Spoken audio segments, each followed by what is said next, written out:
All right, and welcome into the Fantasy Pros Fantasy Football Podcast. It's the Week 9 Primer episode, which means we've got our top 6 sleeper starts that have matchups to target. I'm your host, Seth Woolcock, and today I'm joined by a man who is seeing the field pretty dang well right now. He's Derek Brown.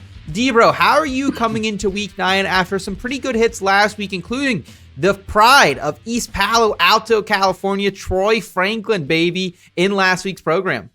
Yeah, dude, Troy Franklin, for everybody that tuned in last week, the wide receiver 1 in weekly scoring last week. So if you know, you know, and if you flexed him, congrats on hopefully taking home a W in fantasy. But now we're back, man. I think I might quietly have a player we've talked about in previous episodes, but he could be the Troy Franklin of this week.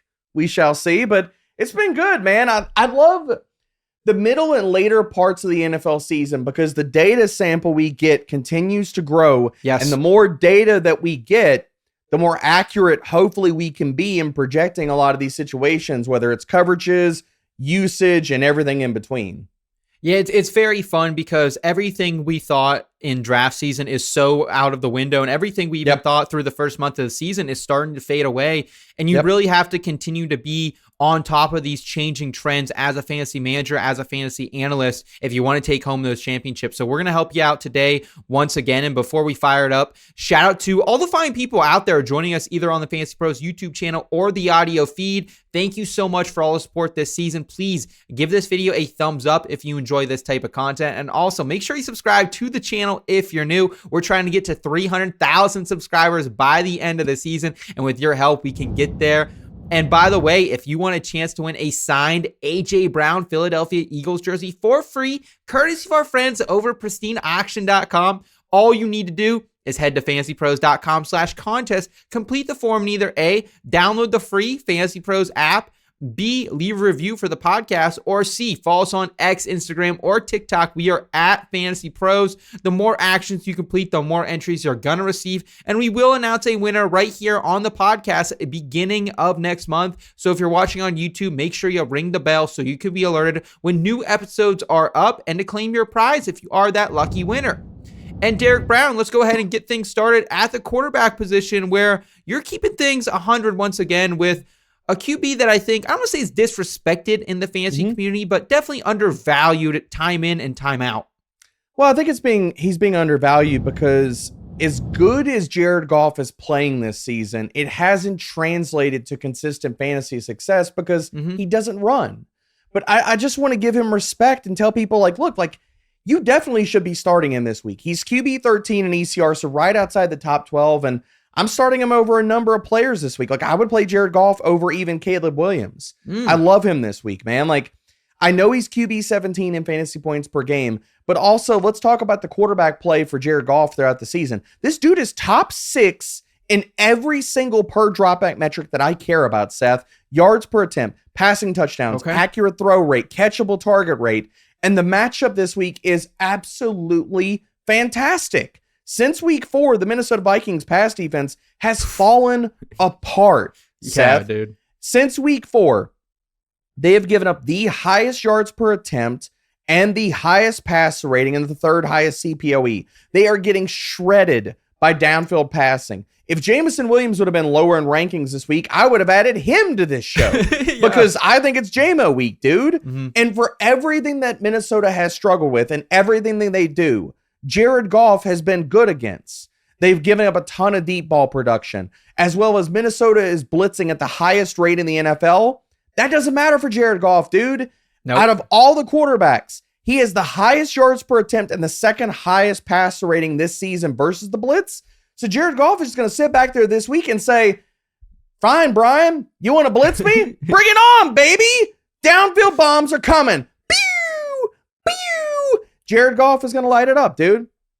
Man, we get to this point every single season, it feels like, at least in the last 2 or 3, where it's like, is Jared Goff a dark horse MVP candidate? And, egg on my face a little bit. I was kind of down on this entire Lions offense coming into this season. We had the changes up front in the middle of that offensive line. We also had Ben Johnson leaving for Chicago.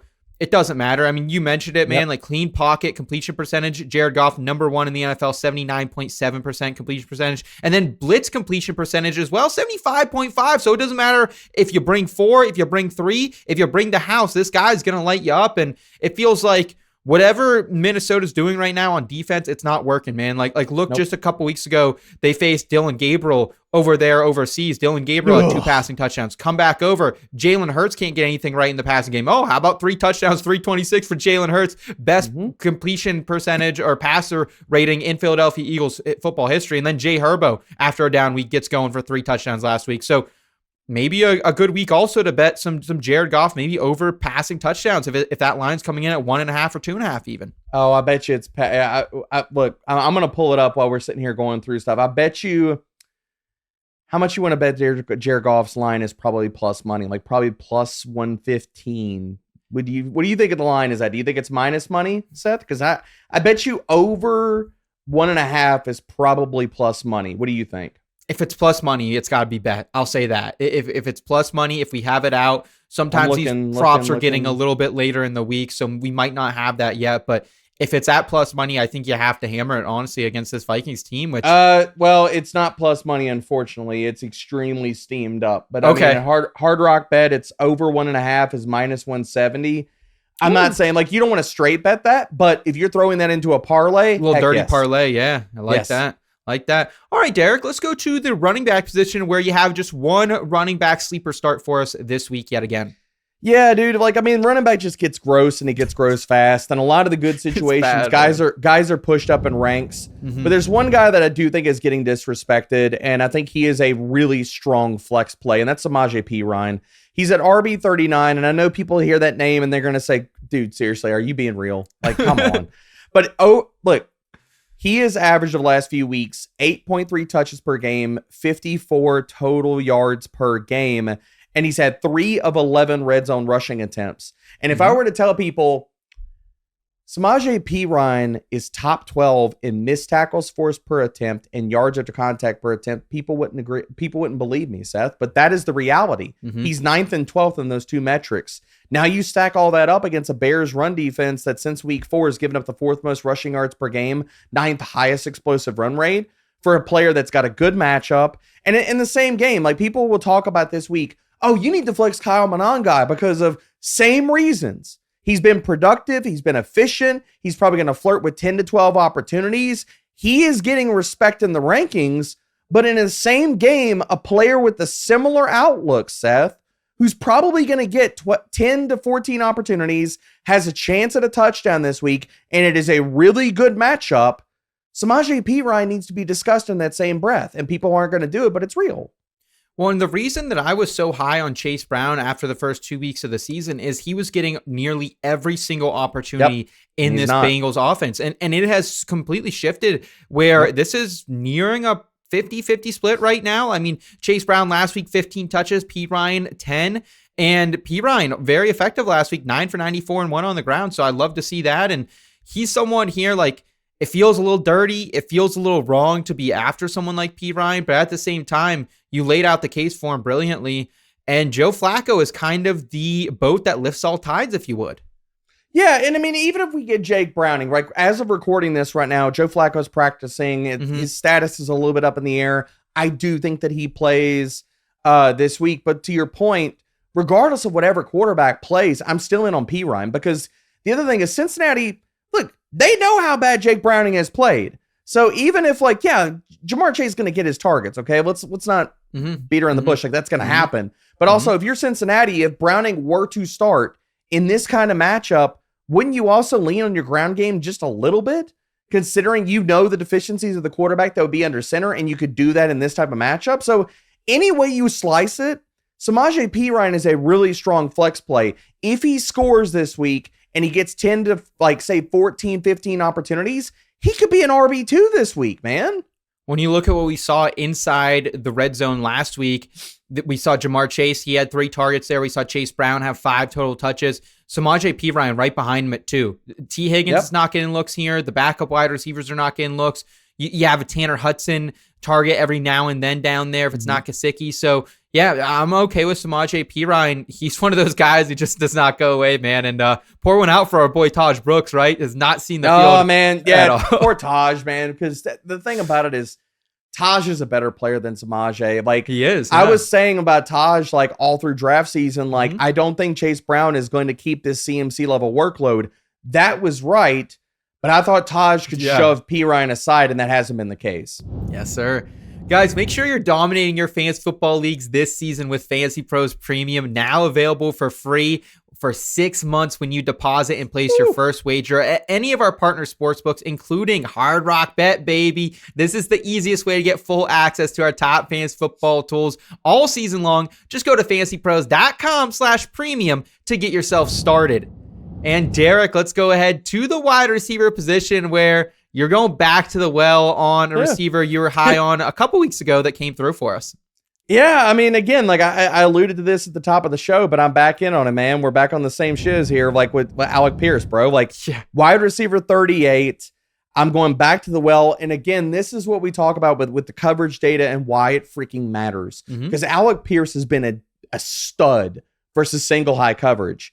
And he's been the downfield receiver for the Colts passing attack. And both of these things will meet up this week and coalesce into Alec Pierce having another strong outing. Since week 4, Pittsburgh has allowed the 12th most deep passing yards per game and the 9th highest deep passer rating. So you look at Alec Pierce, who leads the team in deep targets. Hello, Alec Pierce. As well as you look at the Steelers secondary. And I know, shut your yins of your ears for just a second, here, Seth, because I'm going to give some dirty Steelers stats here. Okay, Steelers secondary also has the 3rd highest single high rate.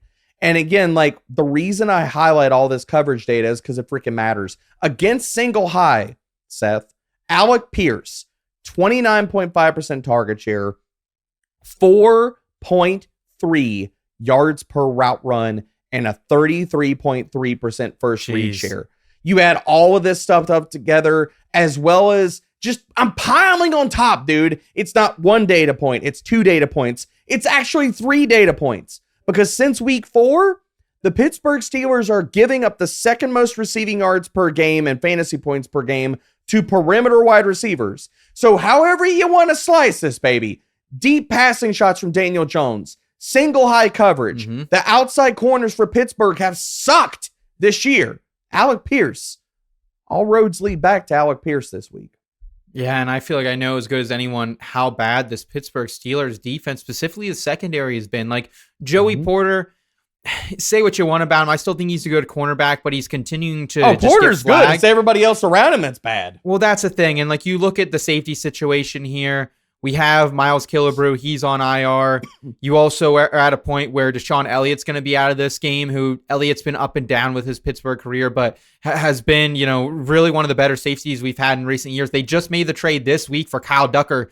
He's probably going to be in the lineup right now. He'll start. Yeah, Kyle Ducker is going to be in the starting lineup. It's Juan Thornhill, it's Chuck Clark, it's Jabril Peppers. Like, that's what we're looking at, really, for the Pittsburgh Steelers. So it is rough in that safety room. Jalen Ramsey, he's going to be the guy holding down the slot, so it doesn't really come into play here. So, yeah, I think I'm very much on board with Alec Pierce continuing to just get a ton of air yards, man. Like, this guy, you look at what he's done. I mean, he's got to be up there for ADOT. Yeah, like right now, he is number 2 in ADOT this season, 22.4 yards per target. So just insane. 4th in deep target share. Love what he's been doing. Give us another receiver, Derek, who not only has been getting deep shots to him in Tennessee, but also some design touches as well for this young rookie. Yeah, Chimere Dike, man. Wide receiver 44 in ECR. I think he is very viable as a flex play, especially in PPR formats. And last week, dude, he was a full-time player. With Tyler Lockett gone, had an 86% route share, 21% target share, popped off for 93 receiving yards. And I don't think that's a flash in the pan, dude. He had a 24% first read share, which was 2nd on the team behind Alec Pierce. And the reason I want to highlight Dike here is because it's the coverage, but it's also the fact that the Chargers secondary has been very good against defending perimeter wide receivers. Against the slot, not so much, dude. They're giving up the 10th most PPR points per target to slot receivers, as versus you look at conversely versus perimeter guys, it's a bottom 12 matchup. So I think you have a lot of things at play here for DK. 1, he's been very good when he's been targeted. 2, he's a full-time player. 3, it's too high coverage. And since week 7, he's at a 21% target per route run rate and 2.1 yards per route run against too high. And then the bolts being more vulnerable versus slot receivers than the perimeter. It all lines up for him to have another strong outing and be a strong flex play for everybody that needs it. Yeah, and DK was someone that we saw primarily running out of the slot to start the season. But last week with Tyler Lockett released, Calvin Ridley injured, he played a career high in snaps last week. So that was great to see. And like ever since Brian Callahan's been out, this is one of those trends you have to follow is the firings of head coaches. He's been awesome, man. He's led the Titans in receiving in 2 straight weeks. And you look at the more advanced metrics, you laid out some of them. He's number 3 in all wide receivers in red zone target share. Obviously, the Titans don't get down there much, but when they do, Cam Ward's looking DK's way, getting those design targets with 1 per game and 100% true catch rate as well, which is tied for first in the NFL. So I love DK. I call him now as one of my favorite rest of season sleepers earlier this week, and I'd be delighted to throw him in a couple lineups this week. I certainly spent the fab money on him to get him, so he'll go right into a couple lineups for me. And you have another receiver here who was a high priority waiver wire ad after week 1, kind of slowed down. You know, the steam came off him, but as of late, he is back in business, baby. Dude, Kayshon Boutte has been on fire, man. The fact that ECR has him as wide receiver 41 is disrespectful. And just to give more respect to Kayshon Boutte, he's been a top 24 wide receiver in each of the last 3 weeks, Seth. Wide receiver 4, wide receiver 24, wide receiver 12. He's operating, and I said this on Twitch earlier today, he is operating as New England's Jameson Williams, except he's actually hitting and scoring fantasy points, dude.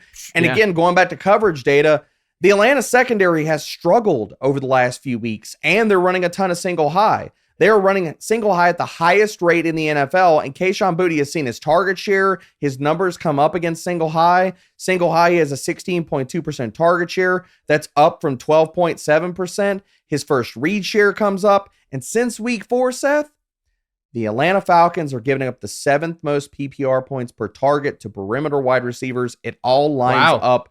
I'm not telling you that Boutte's going to be a top 24 wide receiver for the 4th straight week. But can he be a strong flex play? Can he be top 36? Yeah, dude. Fully believe that. Dude, I am always drawn to these very efficient wide receivers. And even though he's not seeing some more of the intermediate and lower ADOT work that we'd like him to, I mean, you just look at some of these metrics, Derek. Number 1 among all wide receivers in fantasy points per target, 3.2. That's an insane metric. First, also in quarterback rating per target, 143.8. So Drake May having success every time he's targeting Boutte, which isn't a ton, but he's picking his spots and he's doing it wisely. So I've loved Boutte this season. He's been a guy I've had to throw out in a couple flexes. The explosive rating is up. The yards per target is number 1 in the NFL too. All roads point to Kayshon Boutte having a great week once again here in week number 9 of the season. And bring us home, Derek, with a tight end who, once again, you're going back to the well on a guy who's been a little hit or miss as of late. Well, it just comes down to the coverage matchup and just in general, man. Like Zach Ertz at tight end 14, like is too low, dude. And I understand that's close to like he's tight end 15 in fantasy points per game. But when the coverage has been there in the coverage matchup and just the matchup for tight ends in general, Zach Ertz has produced this year, dude. Like he has 2 tight end 1 outings this season. And you look at McLaurin's out. Debo and Ertz are going to lead the way. And this all goes back to, again, the coverage data. Seattle has the 2nd highest rate of too high coverage in the NFL. And it matters because against too high, Zach Ertz has a 24.7% target share. He has 2.0 yards per route run and a 34.7% first read share. Like that is an elite wide receiver 1 type of usage number. And it leads the team even more than Deebo Samuel. And then we add on all of this. I heard people like asking me a ton of questions about Dalton Schultz last week. And I'm like, dude, no, you can't play Dalton Schultz. You're chasing points. But who did Dalton Schultz pop off against and why everybody was chasing points on a streaming tight end? It was against the freaking Seattle Seahawks, dude. They've given up the 8th most receiving yards to tight ends and the 4th most schedule adjusted fantasy points per game to the position. This all points back to Zach Ertz being a tight end 1, a strong tight end 1 this week, regardless of whether Jaden Daniels or Marcus Mariota is under center. I do think Jaden plays, but it doesn't freaking matter. Zach Ertz is going to have a strong game. The matchup, the coverage data, all of it lines up. He's a top 12 option this week, and he's probably available or he's on your bench. And depending on if you're looking at like, do I play Zach Ertz versus TJ Hawkinson or Mark Andrews? I'm playing Ertz, and it's not even close, dude. Yeah, I mean, you mentioned it. Schultz 9 for 98 just a couple weeks ago before that bye week where he went off. Before that, it was Jacksonville who they had lost Brenton Strange. But the week prior to that, Cade Otton, how about 4 for 81? I'll take that. Week before, Trey McBride, 7 for 52 on 11 targets. So, Jawan Johnson, the ghost of Jawan Johnson out there, 6 for 51. So it's been a really good stretch for the big men against the Seattle Seahawks. I don't know if that's just the coverage that Daniels is running out here. They funnel everything. They funnel everything underneath. That's what 2 high coverage is. It's you got the 2 safeties high, and you're taking away the deep shots, and you're saying, look, we'll give you can run versus us, and well, not Seattle because they have an elite run defense, but a lot of them, the 2 high coverage is just we're taking away the big plays, so you can crush us with death by 1,000 cuts. But you're not getting the big chunk plays versus us. So a lot of the tight ends and you see running backs get elevated uses versus 2 high. So it all lines up, dude. Well, and who else in this offense is someone that's going to command targets right now? You said it. No Terry McLaurin. Debo, he's in, but he's been banged up all season long. Luke McCaffrey is not a thing. We can stop that right now. He's not a thing. And even JCM not getting the run that we're hoping to see from him as well. So, unless it's a big Jeremy McNichols game again, I think Zach Ertz might be in for a big one. So, love that there, Derek. That is going to do it, though, for us on this episode of the Fantasy Pros Fantasy Football Podcast. Comment down below your favorite Week 9 sleeper starts. And while you're here, make sure you're smashing that like button and subscribing to the channel if you're new. For Downtown Derek Brown, I'm Seth Woolcock. Take care, y'all.